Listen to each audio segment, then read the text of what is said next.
Andy Mitten was in Bergamo last night. We'll get to him in just a moment. But first, here's Ole Gunnar Solskjaer. You know, we all have roles and responsibilities, and of course Cristiano's a leader in the group, but of course, that's what he does. He scores goals.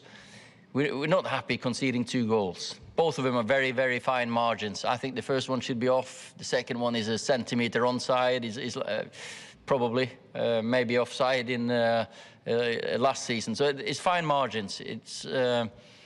But he does provide those moments, and I'm sure Chicago Bulls didn't mind having Michael Jordan either. So, you know, sometimes teams have the players they have, and that's why they are at Man United, and that's why they are champions in Chicago Bulls. You just come up with those moments, and for me, I know there's votes coming up, or you know, Cristiano is just getting better and better for us. He's feeling better. You know, he's not had a proper pre-season. Now he's getting better and better, and he's feeling up to speed now. So Cristiano Ronaldo, Michael Jordan, Andy Mitten. Are Manchester United anywhere near the Chicago Bulls is my question. I'll give you a one-word answer if you want, and it isn't yes. Who's Scottie Pippen? Scott McTominay. McTominay. How is the general feeling this morning, Andy? I was watching you doing your 2-minute match report last night. You were saying that the Manchester United fans who were there were in full song, fully supportive of the manager, but this is just a continuation of the uncertainty, I guess, of where this team is going last night.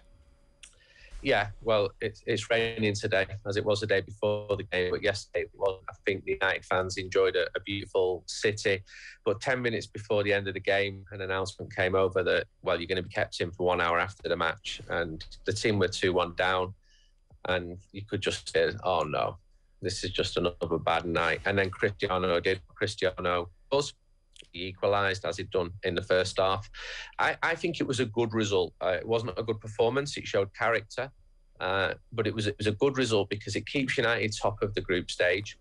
I'm not looking at this United team thinking going to St. Petersburg in May, because the team still looks well short of the standard of the absolute best. But after the bad start in this group, to be top of it after 4 group games, you've got a difficult game at Villarreal away coming up, and then you've got the home game against Young Boys. United aren't beating Young Boys at home. They don't deserve to be in the Champions League. So it was a decent result. Was I worried watching it? Yes, I was.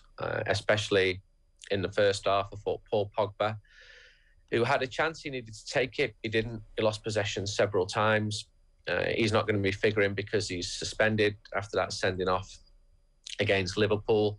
I thought Eric Bailly, who came in, played in a 3 and a 4 at the back. He was probably United's best defender. Was worrying losing Rafael Varane because he's one of the best defenders in the world. David De Gea, one of the best players this season. He had a bad night in Bergamo. He was really poor for the first goal, and the second goal I'd like to see it again because I was only in the stadium when I saw it, but that looked like he just gave the goal scorer a big wide goal rather than closing the gap down. So on balance, I think it will be seen as a successful European away trip, in so much as fans did attend, enjoyed it, in a good city. The hosts were friendly, the atmosphere was fantastic. The ground only holds 21,000, but it was bouncing. We knew it would be good, and it was good. I think Atalanta are a good team. They're not a great team. You're not going to be expecting them to be in the final. But they've become Champions League regulars. I like the way that they play football.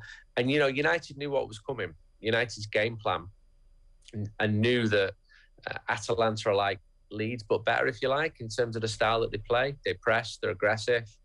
And United never really got to grips with that. Even though United shaded it with possession and had spells of dominance, you felt that if it was a better team, then they would have put Manchester United out of sight.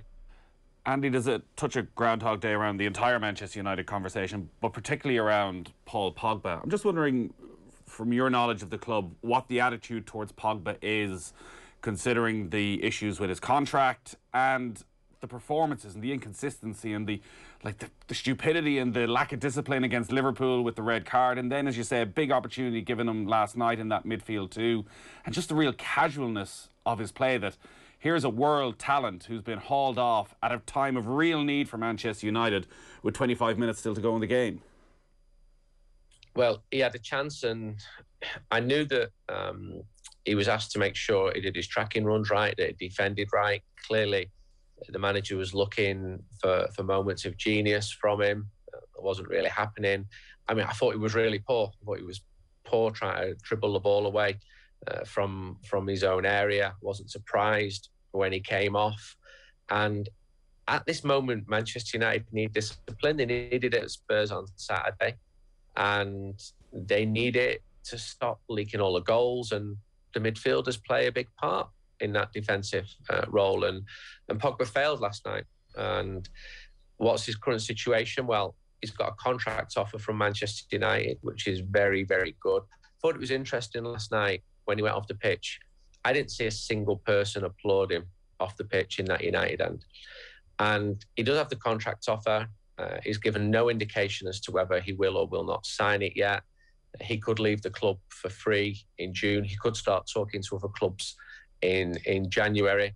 And there are plenty of United fans who would say, well, good riddance. And there are plenty who would say he's worth persevering with. He, as you said, he's a world-class talent. He can do things that no other player can really do. Well, Ronaldo now, that's changed it a little bit. For Manchester United, I've understood that he's been open to signing a new contract for all of this year, but what does that actually mean? Pay us enough money and I'll sign a new contract. And I spoke to one leading agent about Pogba's situation, and he said there's not so many clubs who'd buy Paul Pogba for a fee, but there are a lot more clubs who'd have him for free. And I think that's a fair assessment of where we're at. I spoke to him after the Atalanta home game. He was in good form. He's polite, as he always is. He's not a big negative influence in the dressing room. And, you know, he's just one of them players who, in the great United teams, the fans have said, yeah, you know, ex-player's brilliant, why? And you run through almost the whole team, and they just don't do that about Paul Pogba. And last night, as you said, was a perfect example why he let his team down. The part of your brain, or the part of the fan group, whatever it is, that are saying that no to good riddance to Paul Pogba, those who want Paul Pogba to stay, what is the main part of the reasoning behind that, in your view? Because they watch him for France and see how good he is, because there has been times when he has been good. He was Manchester United's top scorer only a couple of years ago. He's clearly talented. You know, he's a world champion playing in a very good team. The best pass I've seen all season, all year, this calendar year, was Paul Pogba for France in Munich against Germany to set up their goal. And I left the ground in Munich thinking, why can't I do this more often for Manchester United? There's moments when he does do it. When United hit the top of the table at the start of this year, he was scoring some key goals. And I think he's a likeable person. You know, I know enough people who know him who don't come to me and say, this guy is a real problem. They just don't do that. But from his perspective, he's doing what he did last time. He signed a contract. He will fulfill that contract, and he will exercise his right to sign a new contract if he wants to do that, or move if he wants to do that as well.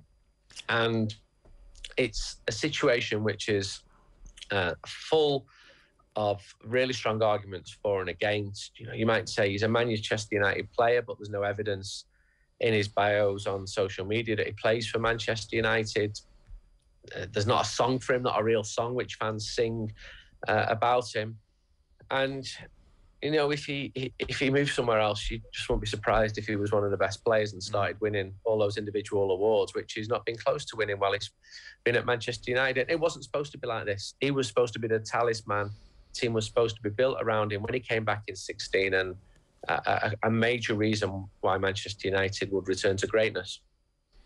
Andy, sorry, do you mind if I jump in, staying on that kind of central midfield theme, just moving away from Pogba a little bit. He's never going to be that kind of central midfield defensive linchpin. We know that. We know the qualities which he has. But Manchester United, I think we all know, worst kept secret, they've been crying out for that top class holding, defensive, whatever you want to call it, central midfield players, basically since Solskjaer's come into the football club. Has Solskjaer ever been pinned by any journalist at any time in terms of, does he believe that the players that he has in that central midfield area are good enough, or he's happy with? Or has he actively looked to reinforce in that area of the pitch and has been denied by maybe the board or people above him? Because that's the area of the pitch where the whole balance, the whole dynamic is wrong. They haven't got one player in that central midfield area who they can really trust in terms of his defensive qualities, and it doesn't look as if they've been overly active in the transfer market and bringing that type of player into the football club. Van de Beek's not that type of player. Fred is not that type of player. He's been there for quite some time. We know Pogba isn't. Matic, his legs have gone now. He was that type of player. He isn't anymore. So whose responsibility is it? Has that responsibility been taken away from Solskjaer, or does Solskjaer genuinely believe that a pairing of McTominay and Fred in central midfield is going to be the future for Manchester United, is going to elevate them to a league title potentially? Yes, journalists have asked him about the midfield on a very frequent basis. Yes, Manchester United have looked at bringing other midfield players in. Yes, he has been backed in the transfer market, bringing in Varane, Sancho, Ronaldo in the summer. You can absolutely argue, I think you might do, that a priority should have been a central midfield player. United had to move players on. But you know, Matic, he's good. He's a good player, Matic. He's trusted, but he isn't Matic age 27. Fred and McTominay, Fred especially, are derided, but he trusts them as an insurance role. He knows that they're not the best midfielders in the world, that they don't compare to previous great Manchester United central midfielders. But they need better, Andy, don't they? They need better. He's a tidy enough player, Fred, isn't he? And McTominay, it's not good enough. It's not going to take them where they want to be. It's not going to take them to a title, is it? And they know that. It's taken a long time, Andy, isn't it? It's taken too long. How long has he been there? Is it 2.5 years? I forgot. How long has he been there, Solskjaer? We've been having this Manchester United conversation, supporters, surely you included, have been having that conversation for a long time about the quality in that central midfield area. Who's got to come in? We've got to reinforce. We've got to get better, and it just still hasn't happened. It's like 2-3 years in. If we would have been speaking a year ago, we would have been saying that the right-hand side of midfield was more of a priority issue. I think now, absolutely right, that central midfield. Declan Rice is a player United have watched. They just couldn't go out and get him for the type of money West Ham would want for him in the transfer window. And I'm sure Declan Rice would love to come to Manchester United. Right back was another position. They tried to get Kieran Trippier. What do you do when Atletico Madrid say, we're not selling? You know, United brought 3 top players in this transfer window. That squad there now with all those players should still be doing better than what they are doing. The results in the last 5 or 6 weeks have not been anywhere near good enough. And the midfielders rightly come in under scrutiny, not just because Liverpool completely outclassed. I mean, I watched Jordan Henderson for Liverpool. He was absolutely fantastic. But Villarreal and Atalanta just swarming through. This isn't PSG, because that also happened last year. This is Villarreal and Atalanta at Old Trafford. And there were times last night where I felt, Scott McTominay is really struggling here. Then again, for me, he was the best player on the pitch at Tottenham on Saturday. Definitely got something. Maybe that's more of a peripheral player. But if we're comparing these players to the likes of Roy Keane who've played before, they're not coming close. They're not in the same league. And Manchester United should be in the league where they're not only competing for the Premier League or the Champions League, but winning it. And to do that, you need the best midfielders in the world. Your point's right. They are not at Manchester United at the moment. They've tried it with Pogba. They tried it with Pogba last night. What happened? He cost the team. He gave the ball away 3-4 times, I counted, in the first half alone. So, you know, we might have been talking about it for a long time, but Paul Pogba was supposed to be an option there, and that just hasn't worked out. And that can happen in football. Donny van de Beek, really interesting. Who signed Donny van de Beek? I don't think that Ole Gunnar at any point went out and said, this is the man I want. He's been offered him. The club have been offered him for a good price at the right time. And on paper, and I saw Van de Beek for Ajax, he was really, really good. He's not playing. He came on for 5 or 6 minutes last night and was really, really good. But that was his first time that he'd been on the pitch in 7 or 8 matches. So it still is, as you're right to point out, it still is an area of contention for Manchester United. If you gave Ole Gunnar Solskjaer a fortune now and said, go out and bring any player in, I'm sure that would be the position that he would want to change. I just want to put one comment to you, Andy, because I know you're under time pressure, but Mick has been in touch. He says, as a Manchester United fan, I think it's time you discussed the captaincy with Andy. It's the history of great captains of the club. You have to wonder how Harry Maguire fits the bill. Is that a reasonable criticism, do you think, Andy, in terms of his captaincy and even his position in the starting team at the moment? I think it's an absolutely reasonable question. I'm sick of mentioning Roy Keane in this interview, but if you compare Harry with one of his recent critics, Roy Keane, I have my doubts. Maguire is the captain of Manchester United. He's been poor this year. I do rate him as a player. I think he was missed last year towards the end. When he got injured at Aston Villa, was missed in Gdansk, and I see some evidence of captain material. You know, he went to Gdansk, he took his whole family with him. They went to hopefully see him win the Europa League. That didn't happen, but I have my doubts. I totally have my doubts, and I had my doubts last year when United were beaten 6-1 at Old Trafford by Spurs, and Harry Maguire didn't go out and face the media. He has fronted up since then.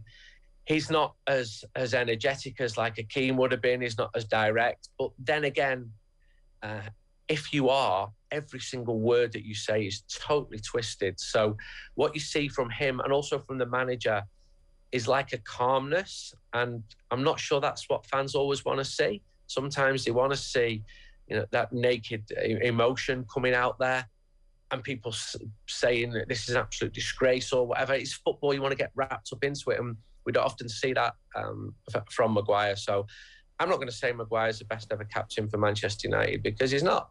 If he's going to become a legendary captain, he's got to do more than what he's doing. And maybe that's more of a presence on the pitch. But at the moment with him, when I was watching that game last night in Bergamo, my priority wasn't thinking of him as a captain. It was thinking of him staying on his feet because he was being pulled around. He was really, really struggling. There was far more energy in the players he was up against. Muriel, for example, there were times between the 80th and 90th minute where I thought Maguire is becoming a liability on the pitch here. Now, I think he's having a bad time. I don't think he's a bad player.